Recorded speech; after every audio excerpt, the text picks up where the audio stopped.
We have a few things to get into, and of course, we're going to start coming in hot, and we're going to start with the Diddy trials. So, Diddy trial update. Diddy's team requested another mistrial. If you haven't heard already, Diddy's team requested another mistrial, and the reason they requested the mistrial was as follows. So, if you all remember, Brianna Bungalow, who's a stylist and a friend of Cassie's, she testified recently before Jane got on the stand. She testified that Diddy had her hanging over the balcony of the balcony, the 17th floor balcony in a building, a hotel building or an apartment building, I can't remember. So essentially, she testified that that happened on September 26th of 2019. So the defense team, when they cross-examined her, said that Diddy was not, they came up with proof that Diddy was not actually present on the day that they said that she said the incident happened. They brought up hotel receipts and plane receipts to show that he was not in the location where Brianna Bungalow said she was hanging from the 17th floor of a balcony. Now, the prosecution team followed up by showing evidence, text message evidence from Cassie to Diddy's chief of staff that showed that Brianna Bungalow probably just got the dates mixed up, but they wanted to corroborate that the incident actually happened. Now, the text messages were stamped. This is important. The dates for the text messages were September 29th or 30th of that same year, 2016. But they used that to confirm that the incident definitely happened, whether or not she got the dates wrong. Now, here's where the mistrial comes in. What Diddy's team, the defense team, then followed up with when they wrote a letter to the judge on Saturday morning requesting a mistrial was two things. One is that they're saying that Brianna Bungalow is, when they looked at the images, so Brianna Bungalow provided images. She also has a civil lawsuit, for those of you who don't know, in court against Diddy for that incident. Now, she shows picture evidence of the bruises on her body from the incident.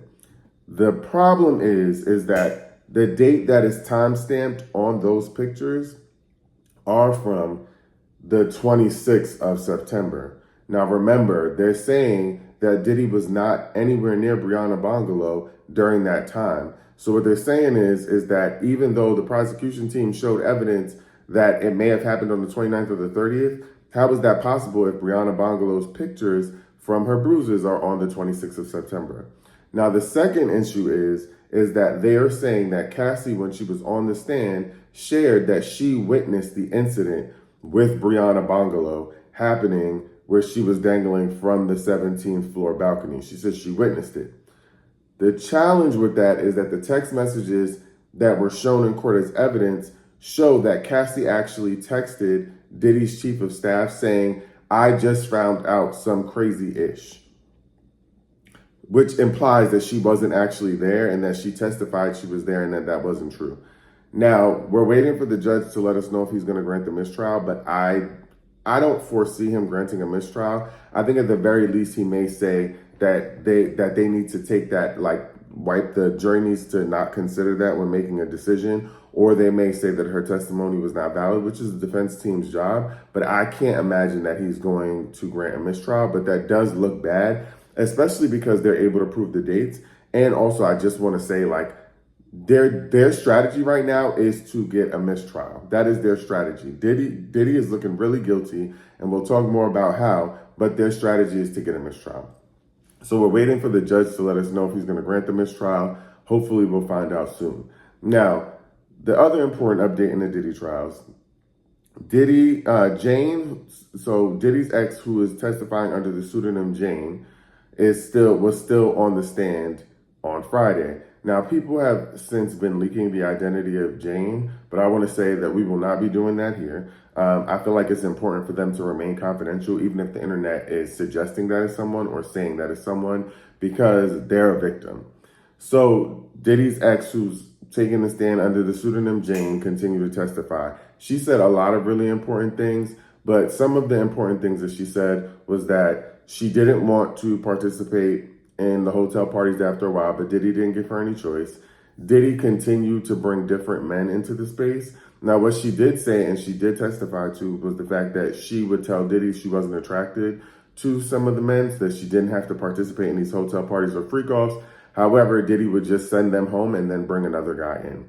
She said that she only agreed to this at the beginning, but then it became too much. And she told Diddy that she just wanted to be in love and that Diddy was continuing to try to force her or coerce her into continuing the freak offs.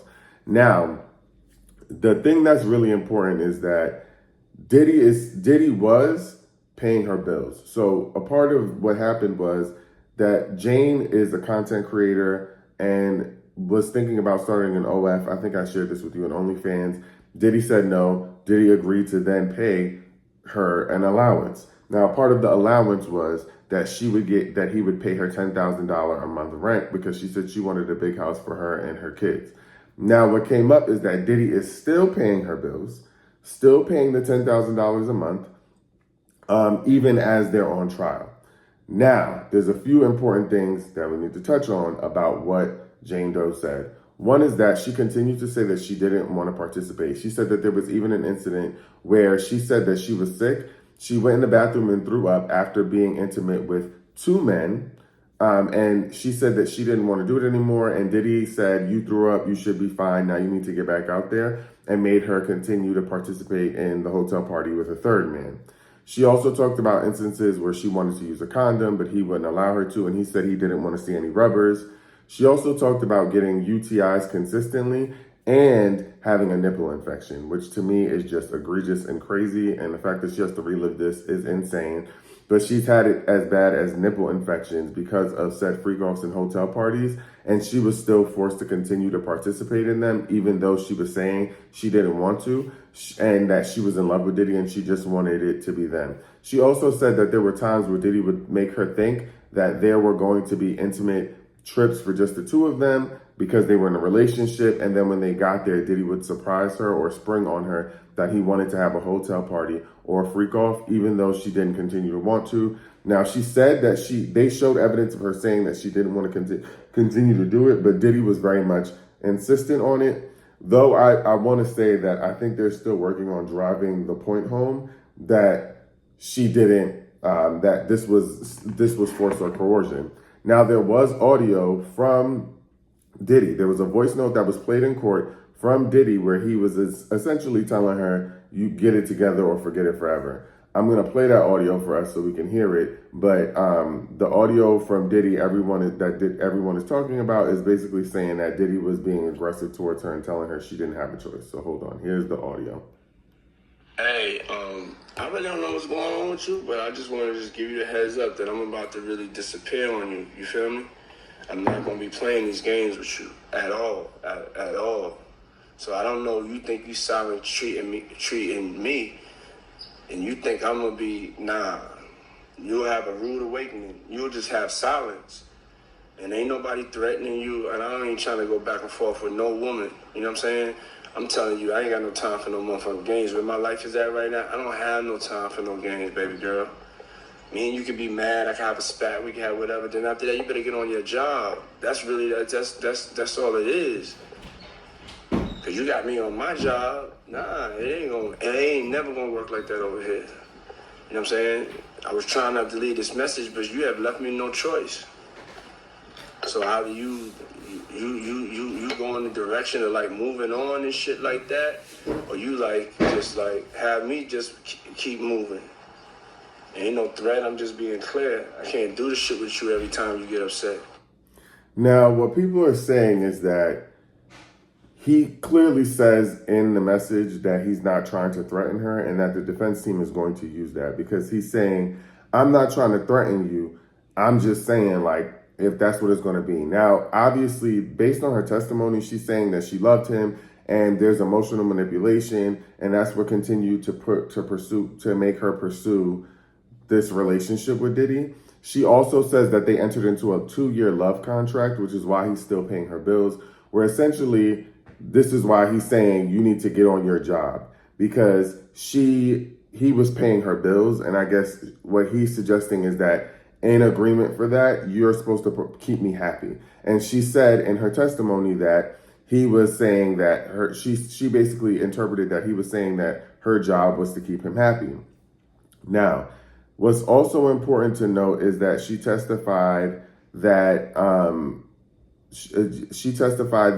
He did have her taking drugs across state lines and countries. So he had her transporting drugs across state lines, which goes to the RICO charge, right?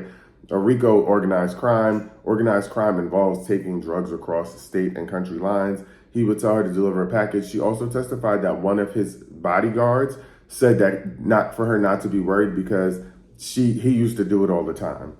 Again, they're showing an enterprise, a criminal enterprise. Now, the other thing is that she is saying that she did work with Diddy's travel team to get some of the male sex workers across state lines, which also goes to RICO and trafficking, right? Sex trafficking. Moving people across state lines for the purposes of prostitution and also an organized drug ring, right? So those things right now are probably some of the largest parts of her testimony that are most important, is that she's able to kind of show that there was some sort of, enterprise happening. She did testify that she transported drugs across state lines, but I want to be clear that a lot of people are saying that they believe that she's saying that they believe that most of the people who are testifying got immunity. So they already requested immunity prior to getting on the stand. So though it could be self-incriminating, the reality of it is that they only agreed to get on the stand and testify because they got immunity and they know that they would incriminate themselves. Now, they also say that her testimony has not yet gotten to a point where they talk about physical violence from Diddy against her. So right now, all we have is the testimony of her feeling forced, but they are saying that there's more to come. She's supposed to continue to get examined and cross-examined. So we're probably going to hear more from her once the defense team gets a hold of her. And I'm sure they're going to try to poke holes in her story about whether or not she willingly participated, though she clearly says that she wanted to stop and she was just in love with Diddy. But Diddy basically told her, if you love me, you'll do these things. So that's going to speak to the coercion. Now, hopefully we'll hear more from her this week about what happened and why she continued to participate and all the other acts. But right now they are painting a picture of the RICO, so on and so forth. So that's the update on the Diddy trials. We should hear more today. I'll keep you posted. Now, the second thing is that Ray J, I don't know if you all heard, but Ray J made some crazy allegations about sleeping with Sexxy Red on a live stream. The latest update on the Mistrial information. They just got an update in live time. So as the 19th day of the testimony in Sean Diddy Combs' federal sex trafficking and racketeering trial in New York City prepared to begin, the judge said he will not rule on the defense's motion to declare a mistrial until tomorrow. So I will read what TMZ reported based on what they gathered so far. So it says, on the 19th day of testimony, Sean Diddy Combs' federal sex trafficking and racketeering trial in New York City prepared to begin, the judge said he will not rule on the defense's motion to declare the mistrial until tomorrow. So I told you all about how on Saturday they requested a mistrial, and the prosecutors also entered into evidence photos. So I told you about the injuries. Before the jury was seated today, Judge Subramanian confirmed from the bench that he had received the request for the mistrial and said prosecutors would respond today. The judge said the court will address the motion on Tuesday. Jane, a former girlfriend of Diddy, is testifying under the pseudonym, is set to take the stand again today for her third day. Last week, she told the jury about alleged drug use, medical complications, so on and so forth. So as of right now, we don't know whether or not the judge is going to rule in favor of the mistrial. We'll find out tomorrow. So I will keep you all posted on that tomorrow.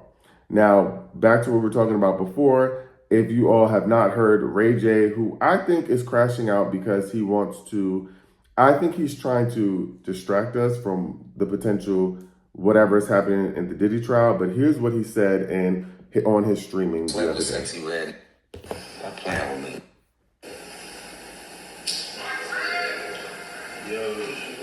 And clip that all you want to. Empty the clip.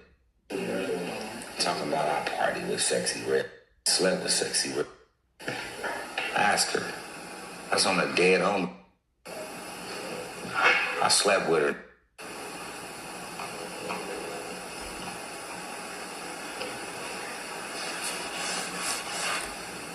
Yeah, my name got mentioned in the Diddy Trial. What, you thought it wasn't? So, obviously a cornball move on Ray J's behalf. I don't know why he shared that, but Sexxy Red responded and she said, he's a cornball, lying on your meat is weird. Play in your, not with me. And then she said, even to be saying we slept together on a plane is weird. And then she said, and then Justin Bieber also entered the chat and said that this rubs him the wrong way and that he's sorry, Sexxy Red, she's the GOAT, which I agree, Sexxy Red is the GOAT. And then Ray J clarifies what he was saying in this interview. So here's what he said about why he said they slept together. I want to apologize to Sexxy Red because Sexxy Red is one of my favorite artists. And Sexxy Red and I was on a plane and we were both flying somewhere. We randomly saw each other. She was sitting by me. She had her space. I had my space. She had her own blanket, her own pillow. I had my own blanket and my own pillow. And we had a long flight. And we both were tired, you know what I'm saying? So we went to sleep.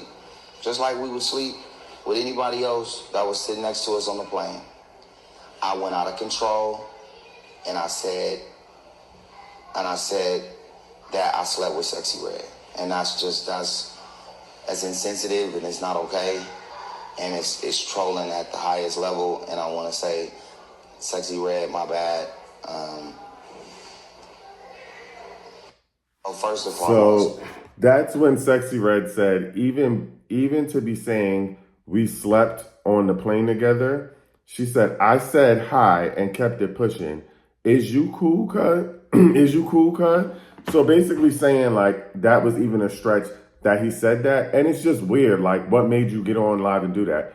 Now, my personal opinion on it and what I believe is happening with Ray J is that he's trying to deflect from the fact that he's about to show up in the Diddy trials and that he's trying to distract people from what we know is inevitable and what's to come. So I don't believe that. I know that he knew what he was doing.